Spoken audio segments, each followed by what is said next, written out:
hari yang tidak dapat kita lupakan sebagai anak-anak Tuhan. Ya. Disebabkan karena begini, kalau Tuhan tidak menang di dalam pergumulan, ya, saudara dan saya semuanya masuk neraka. Ya. Kalau saat itu, ini bicara tentang pergumulan yang tadi disampaikan. Ya. Kalau saat itu, ya, masa-masa di lembah penentuan. Kalau saat itu Tuhan Yesus mengatakan, ya, Bapak aku ndak mau, gitu ya, terlalu amat berat semua yang engkau berikan kepada saya, aku ndak mau. Nah, kalau sampai Yesus Kristus Tuhan mengatakan seperti itu, ya, semuanya bubar. Tidak ada satupun pengharapan yang dapat terjadi dalam hidup saudara dan saya. Pengharapan untuk masuk surga sudah tidak ada. Ya. Tapi kita bersyukur hari ini. Kita merayakan. Ya. Kita bersyukur karena ada suatu pribadi, ya, yang kita kenal namanya Yesus Kristus. Yang merelakan menghadapi akan semua masalah. Tadi diceritakan tentang semua masalah kita menghadapi apapun, ya. Jadi kita bersyukur hari ini.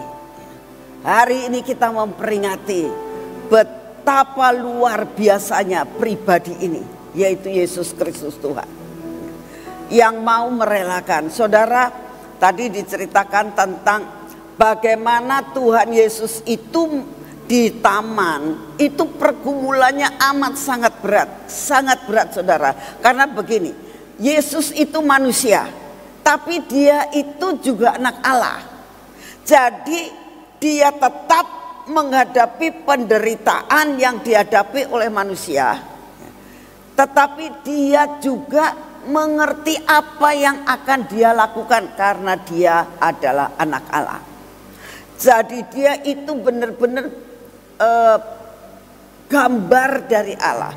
Dia ngerti persis apa yang dia akan alami. Dia tahu. Contoh kalau Yesus itu tahu.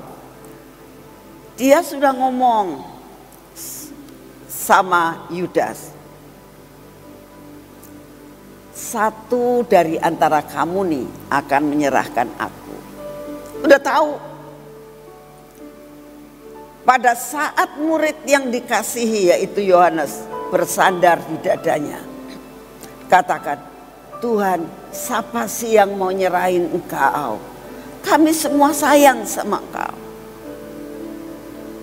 Ditunjukin, nanti ya aku akan memberikan roti ini kepada dia.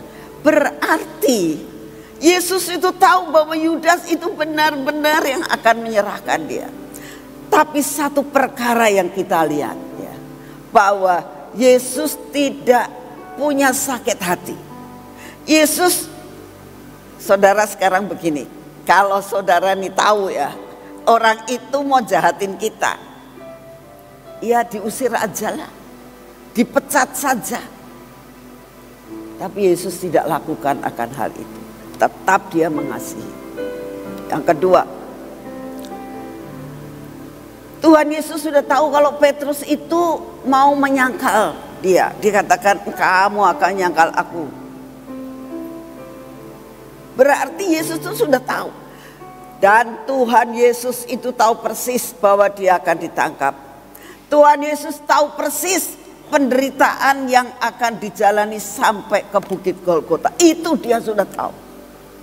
Dan dia sudah tahu kalau saudara tadi waktu kita lagi pujian ditayangkan tentang penderitaannya, ya. Coba ditayangkan sedikit. Kita akan mengikuti. Kita tidak ikut. Kita tidak melihat pada saat itu. Tapi setiap kali saya melihat penderitaannya, itu saya nggak tahan. Karena penderitaannya tidak sama dengan penderitaan manusia. Dan itu dia sudah tahu. Pada saat dia mikul salib, dia sudah tahu. Pada saat dia itu akan dipaku, dia sudah tahu.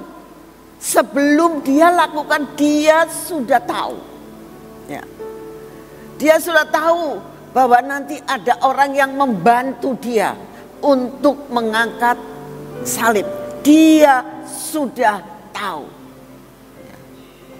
Saat mau dipaku, dia sudah tahu, aku bakal dipaku nih. Aku bakal dipaku. Apakah dia nggak tahu pada saat dipecut? Tahu. Jadi dia itu sebelum ya menjalani, dia tuh sudah lihat bahwa aku bakal mengalami ini, aku bakal mengalami ini. Ya. Kalau sampai ditendang, ya, sampai dipaku, itu dia sudah tahu. Oleh karena itu penderitaannya dikatakan, Tuhan Yesus dikatakan begini, Bapak kalau boleh lepaskan aku, karena gak tahan. Karena tidak tahan. Ya. Kalau sampai semuanya itu terjadi, ya, saudara harus tahu, pengorbanannya terlalu amat berat buat saudara dan saya. Terlalu amat berat. Ya. Kalau saudara mau menghadapi sesuatu seperti yang dikatakan sama Cimpek tadi, ya, adiknya tuh sudah tahu aku ini sakit kanker, ya, tapi dia tetap berusaha bagaimana caranya aku bisa sembuh. Tapi sebetulnya dia sudah tahu ujungnya itu akan mati. Dan saudara tahu, kalau saudara lihat hari ini, ya, saya ingin membawa saudara kembali pengucapan syukur saudara terhadap Tuhan. Gitu. Kalau tidak ada pribadi Yesus yang mau merelakan dalam semua pergumulannya, dan dia katakan, aku mau. Hanya untuk siapa? Untuk saudara dan saya. Ya. Kalau saat-saat ini, hari ini, ya, saudara itu merasakan Tuhan, kalau tidak ada engkau yang merelakan semuanya itu, saudara dan saya gak bisa masuk surga. Hanya melalui satu pintu, Yesus Kristus, saudara bisa masuk. Pintu lain gak ada yang bisa membawa saudara masuk ke sana. Mengucap syukur dengan pintu yang luar biasa, yang mau membuka pintu, yaitu dia sendiri. Hanya untuk menebus dosa saudara dan saya.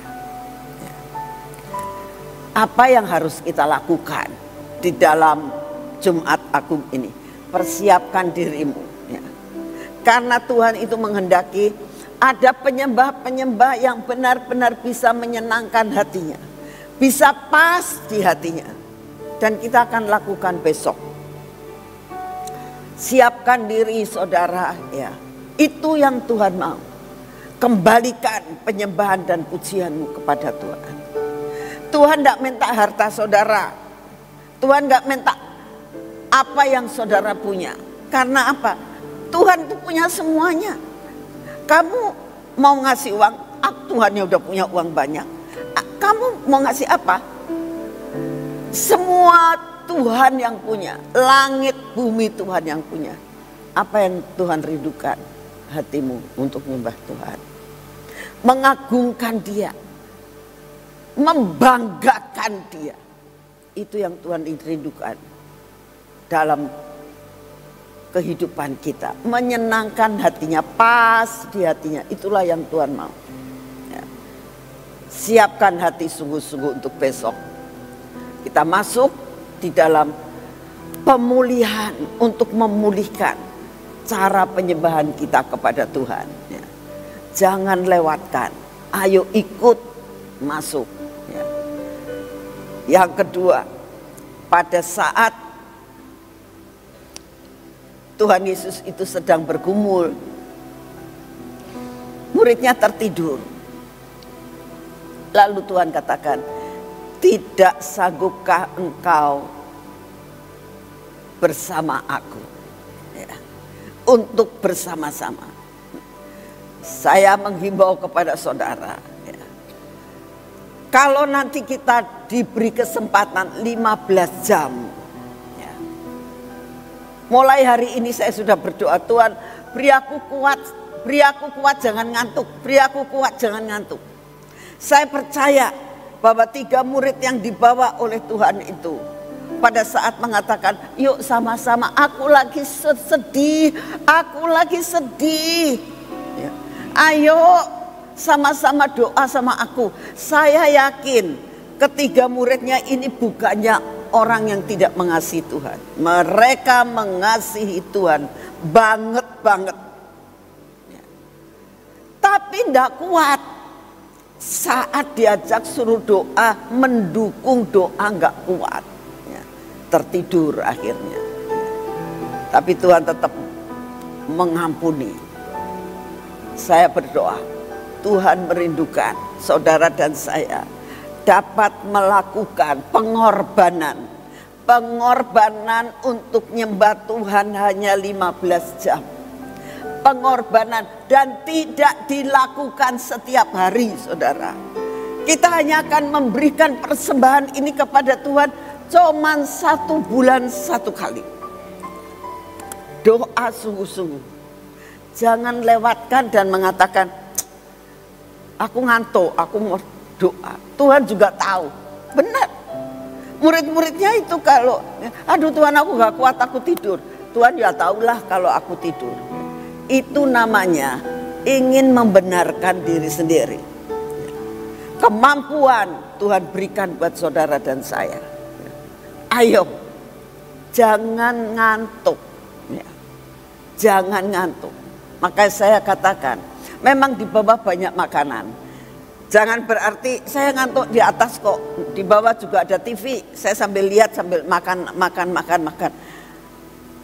Saudara, saya tidak melarang untuk saudara makan ya. Sambil ngobrol, sambil minum kopi mungkin ya. Sambil lihat di TV, di sini sedang penyembahan.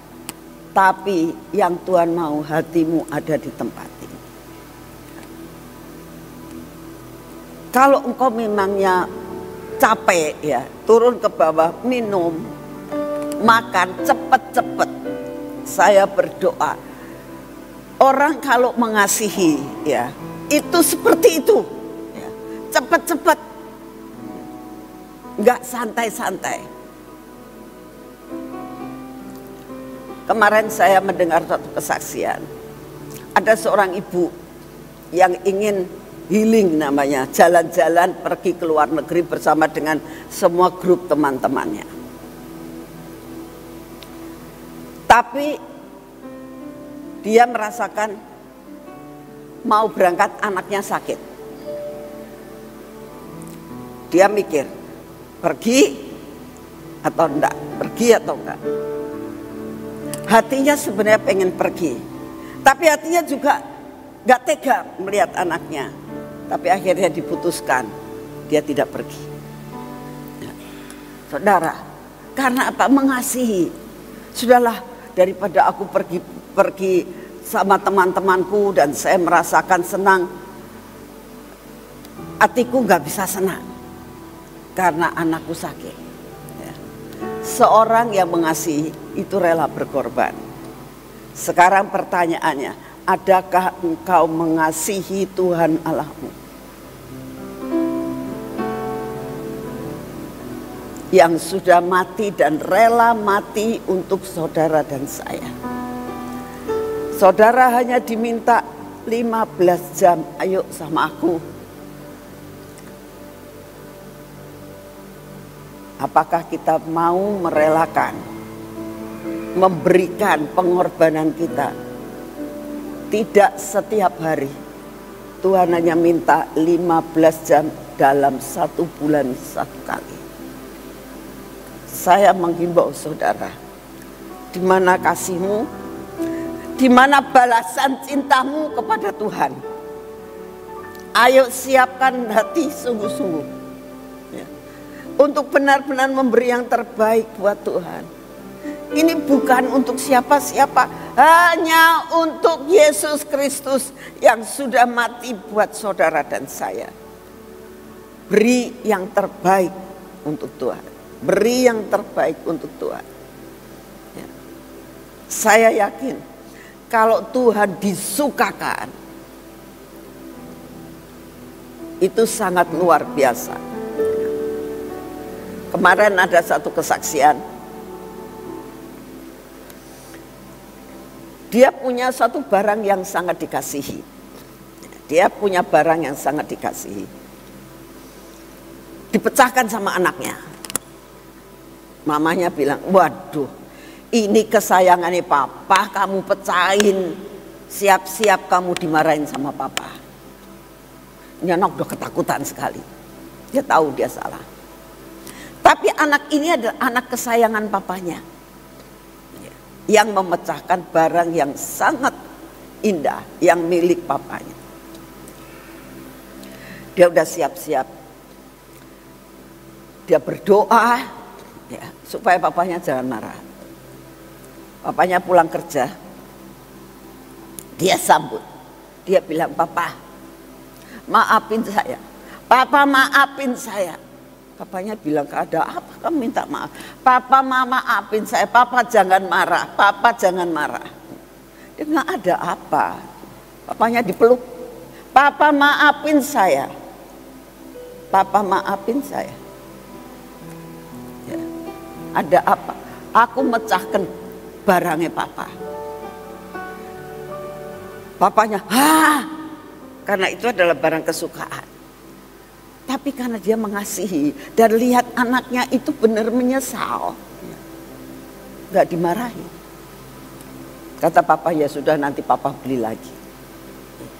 Cuma lain kali kamu lebih hati-hati. Selesai. Saudara, apapun yang menjadi kesalahan kita, Tuhan itu sudah ampuni, saudara. Ya. Kita melakukan perkara-perkara yang apapun Tuhan itu sudah mengampuni dengan mati di atas kayu salib.